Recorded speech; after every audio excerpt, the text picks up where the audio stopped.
Good morning. This is Rich Sierra, President of the Florida Small Business Legal Center. This is episode number 7 of Business SOS. We keep plugging away and very excited about the podcast. Gotten great reviews. Just to tell you a little bit about the podcast, we talk about business issues. I ask you if you want to participate in the program, just send me a question at richsierra.com. If I select your question, and when I mention your name, I'll basically talk about the legal issue you're presenting to me. I'll send you an autographed copy of my book, Business SOS, 8 Common Legal Mistakes Business Owners Make and How to Avoid Them. So today's episode number 7, and I thought I'd switch it up a little bit and talk about some of the things that have come my way that I believe I need to make you aware of. And I think the episode will be titled Recognizing Internet Scams, or be aware of internet scams. For whatever reason now, in the last few years, I've seen some clients come to my office trying to enforce a contract. Say, I invested in this business opportunity and, basically I lost everything. I didn't receive what I promised. And what happened is I see several of those that have a very common themes. One of them dealing with Amazon stores, and has nothing to do with Amazon. It's simply the concept of that you will invest in this business and you pay this so-called consultant something between $35,000 and $40,000,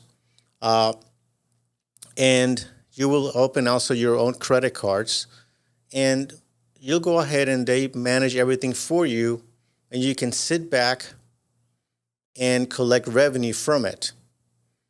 You just have to sit back, and you will basically generate revenue for the rest of your life by investing this money.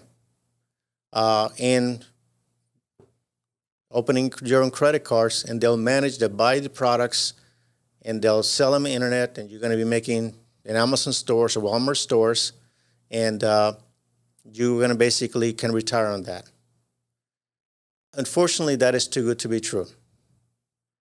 And I've seen variations of these types of businesses coming my way, and they'll have these common themes. So let's talk about, this is one of them. I'm going to mention the second one shortly. So one of them that, I want to bring attention is that red flags for you to consider if you're presented with this business opportunity. So it looks like this. So you're going to basically invest $35,000 to $40,000. And for training and consulting fees, and for a management team to manage your store. You're also going to be opening various credit cards on your own name. Okay, so you need a credit line that you need to apply for, and based on that credit line, it could be $10,000, $15,000. You go ahead and they'll go ahead and you give that credit card to this company to go ahead and basically purchase products for you. They select the products. You have no choice in the selection of products because they're the experts. They know what the public is buying, and they'll go ahead and sell these for you on your store. Sounds like a great deal. And then you have a profit margin, a profit split. Could be 30-60 or 60-40. It could be 50-50. It's very, very different types of businesses or companies are basically structuring it differently. But at the end of the day, there's going to be some type of split in the profit. Now they offer you a guarantee. The guarantee is something to the effect that if you're not generating, a certain amount of money, and I've seen anything between $30,000 a month, or you don't get $100,000 in 1 year, they'll give you all your money back in profit. If you don't generate a certain amount of profit in 1 year, you get all your money back, and there's a guarantee along with it. Sounds like a good deal. I mean, you basically invest $40,000. You're going to basically use your credit cards. You buy the stores out of the profit. The credit cards are paid off, and then you keep buying. And because they're the experts, you're paying them to do this for you. They're going to have a management team. They're going to train you in how to do this. Supposedly, you got to sit back and do nothing. And then it comes to reality check. What I've seen is basically that the credit cards are maxed out. And then what happens that they don't tell you is that when you have an online store, most likely there's going to be a holdback of a certain percentage of those purchases. And in the case of Amazon, they have a certain holdback to make sure that their returns, holdback of the funds that you will generate as revenue, just to make sure that if there are returns, there's money to return the funds back to the customer. So a lot of clients do not realize that. And what happens is that you keep buying and buying and buying. Credit card's maxed out. The revenue that comes in is not sufficient to pay the credit card, and the credit card basically gets maxed out and then defaults. So then the company calls you back and says, you need to get a different credit card and you need to get a greater credit line or put more money. You got to pay those products that you already paid for, in essence, because you bought them up front. But you got to pay the credit card even though you have not received the revenue. In the meantime, the company has no risk. So if I tell you, in terms of a business opportunity, to recognize when somebody's asking you to invest money into a business opportunity, you got to trust your instincts. If it sounds too good to be true, probably it is. So unfortunately, the people that are offering these opportunities are very skilled.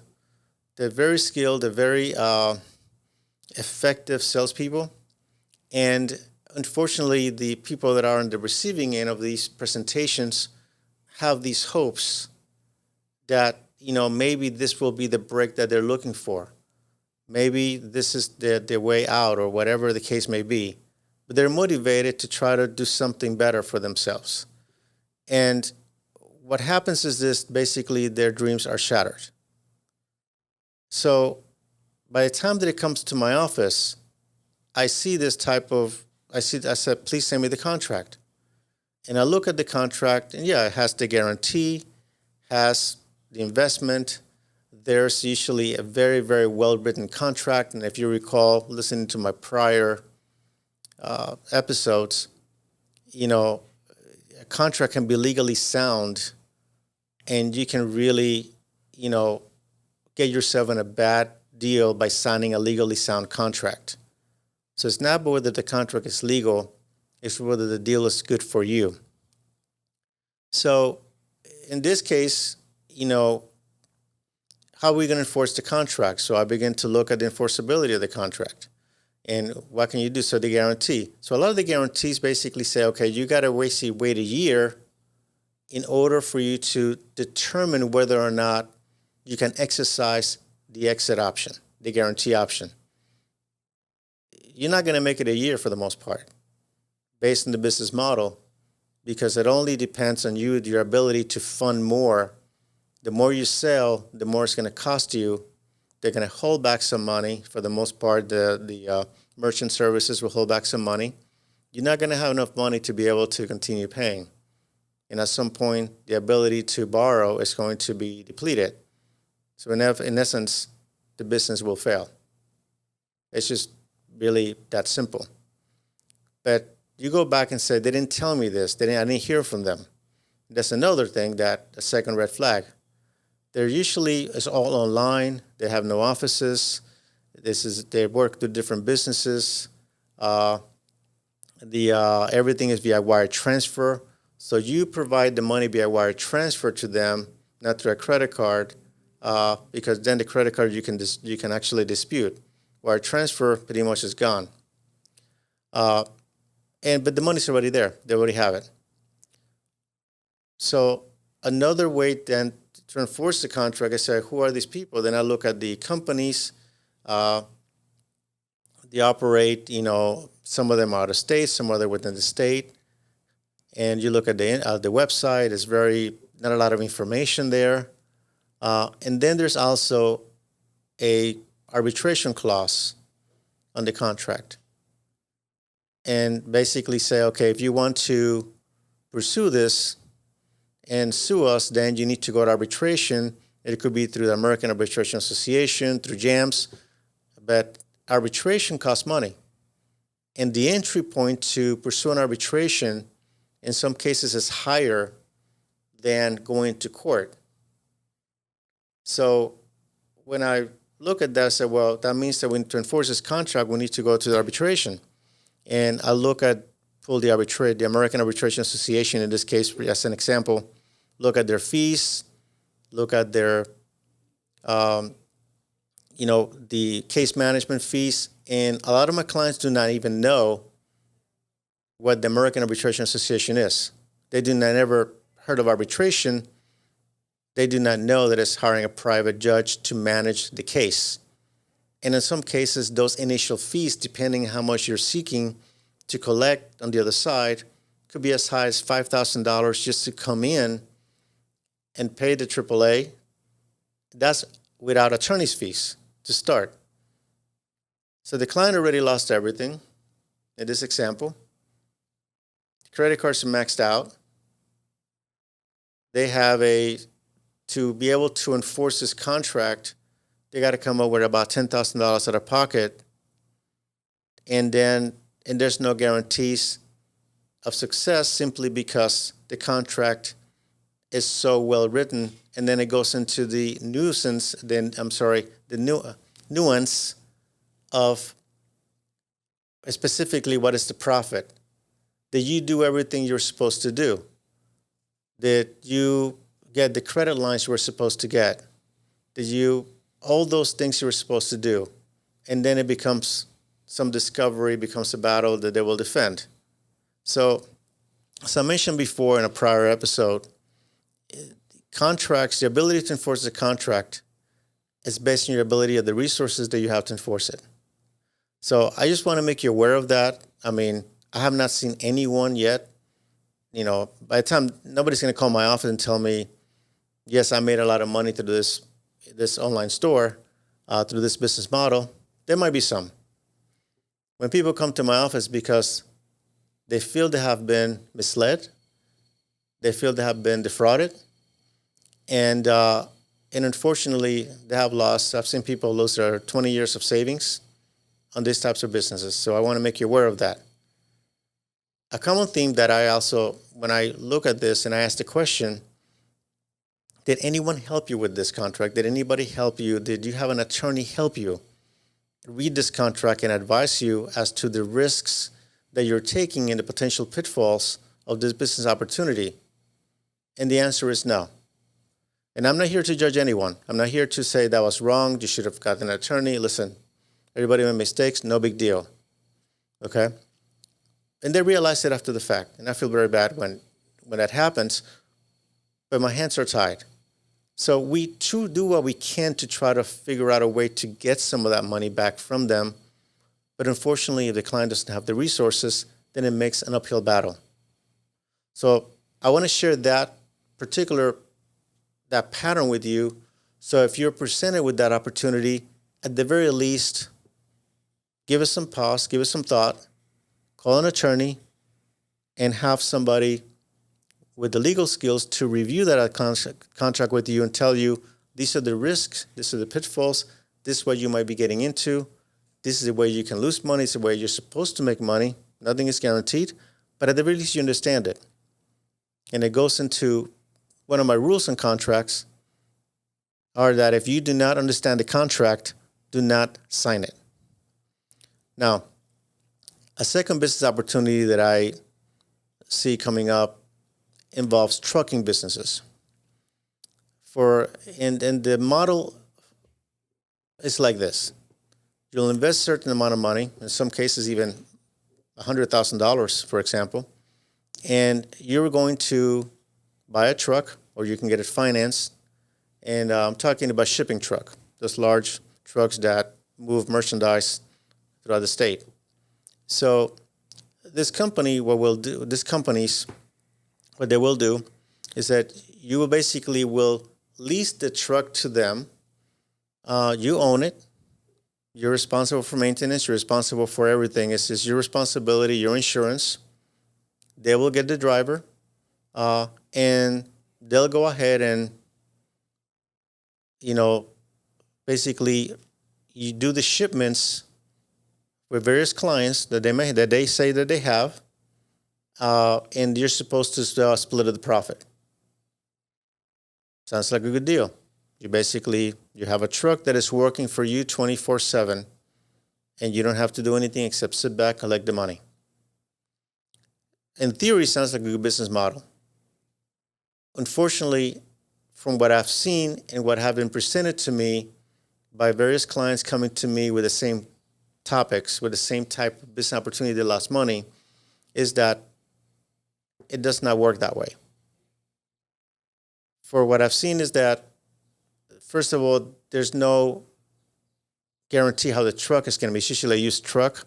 We don't know the life of that truck, how it's going to operate, the reliability of the driver, who they're asking to drive. You're basically asking somebody you do not know to manage this truck for you. And also you have to get your own insurance in this truck. The clients that I've seen have lost over $100,000 in some cases. And then usually what happens is that they don't hear back from them. Or they take a loan. They have to pay the loan.